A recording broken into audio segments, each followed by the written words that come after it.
us again is Dr. Hemmal Kothary, the Chief Medical Officer for Dignity Health Central California Division, and he is, of course, joining us via Zoom this morning to give us the latest on the coronavirus pandemic worldwide, but especially here in Kern County. Dr. Kothary, thanks so much for joining us once again. Well, thank you for having me, Alex.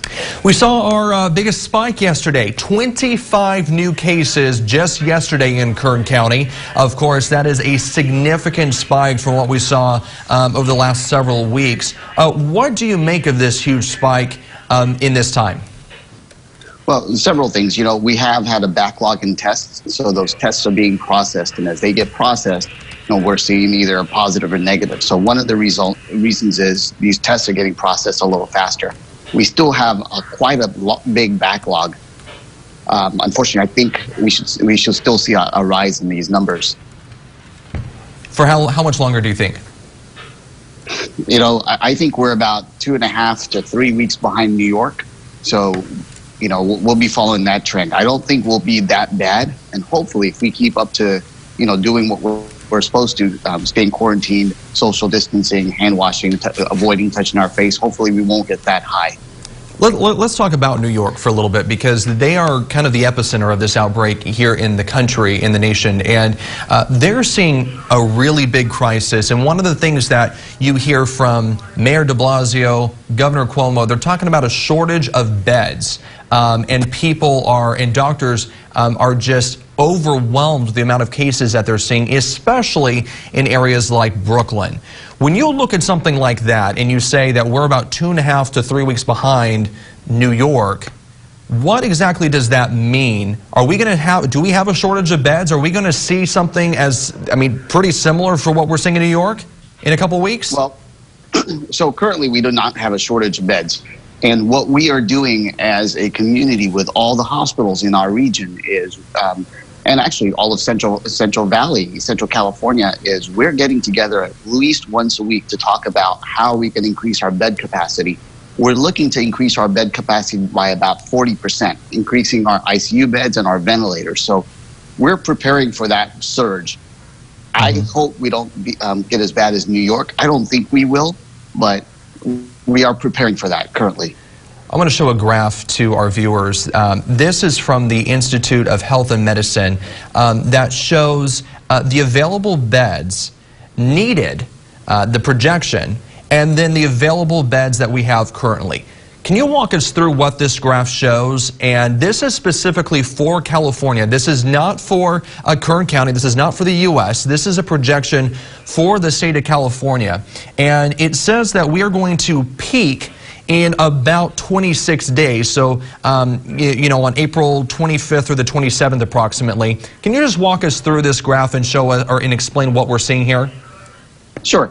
What we're seeing is the surge that we've all been expecting, and as you see, the top graph points to the number of available beds, and you see we still have quite a few available beds when that surge hits. The one that we're really concerned about is that ICU bed, and you see we're pretty stable on that currently. That's the beds that New York is extremely worried about, and the ventilators, obviously, that come along with that. So we in California, like I said, we have a little bit of an advantage over New York because we are behind them, and we're seeing what's happening over there, and we are planning on that surge to come through. Like you said, it looks, based on this graph, the numbers here, and I'm looking at it as well, it looks like we have tens of thousands of more beds in excess of what's predicted, but we're kind of teetering on that ICU bed line. Do you think that's concerning, or do you think that we still have time to, continue to prepare for the worst? I'm hoping we still have time. I have a meeting tomorrow with all the county hospitals and their chief medical officers to talk about this exact issue, to make sure that, everyone's got ventilators, that if they don't, we have a way to transfer patients from hospital to hospital to make sure that these patients are taken care of safely. I want to show another graph that shows the projected death rate here in California, and this is something that was striking to me because, again, we're at the bottom. You can see the solid red line right there and how it's still at the very low part of the graph, and then it's going to continue to spike until later in April. When you're looking at this, what is this telling you, Dr. Kothary, as we continue to, inch closer to, the peak? It tells me that this still is a very serious disease, and we have to take it seriously. We need to practice all the social distancing, avoiding gatherings. We need to, keep our hands washed, avoid touching our faces. We need to practice all that because this is a modeling that's done, and a lot of these guys are pretty smart. So if we don't practice these things, this number will come to be true.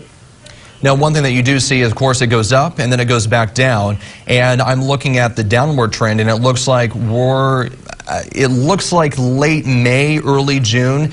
Is that where we're going to see things go back to normal? Typically, what happens at about that time is the weather warms up, right? So as the weather gets warmer, our humidity level gets a little higher. That's when viruses tend to go away. So that kind of coincides perfectly with our weather patterns. For people who are preparing their summer vacations, should they maybe hold off planning and still staying home during June? I'm hoping by June we're all finished with this. Okay. I don't know for sure, but I can't see this lasting past June. I want to talk about masks because there's a lot of people, there's still a kind of confusion on who can wear a mask and is it useful to protect yourself against the virus. What are your thoughts on people wearing masks?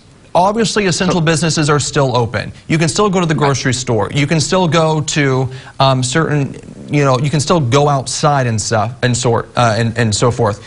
Should you be wearing a mask when you leave your house?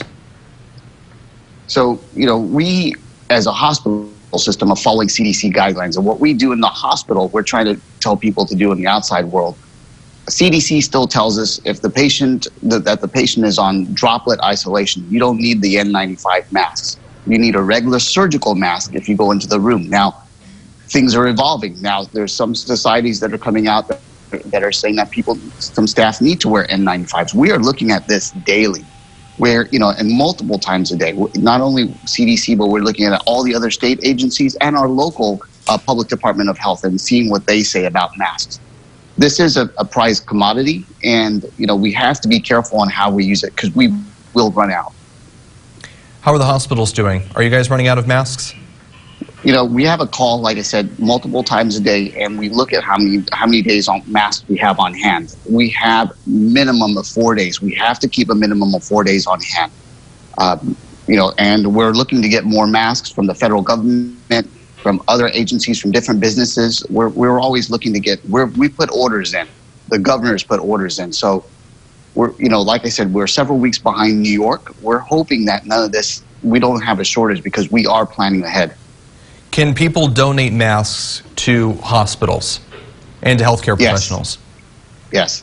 So we are accepting donations by all means. We have had several businesses donate N95 masks, which we are extremely grateful for. We do get them checked out to make sure they meet all of our standards, but we are taking donations, yes. And how is that looking in Kern County? Are you seeing donations come through? We've seen several businesses that have donated, and if you go to our Dignity Health website, you'll see the ones that have been donated to Dignity Health. We had a large supply of masks donated by the Indian tribe from the Hard Rock tribe. They donated a large amount. We've had, I believe, Office Depot donated a large amount. So we are starting to see donations come in, which I can't even begin to tell you how wonderful that feels that businesses are doing what they're doing for us. That is certainly good news. Dr. Kothary, thanks so much for joining us this morning. And coming up, you're going to join us on Facebook Live coming up at about 7:05 this morning. So he'll be able to answer some of your questions that you may have, again, later this morning in about 20 minutes. Thanks so much, Dr. Kothary. Absolutely. Thank you. All right. Well.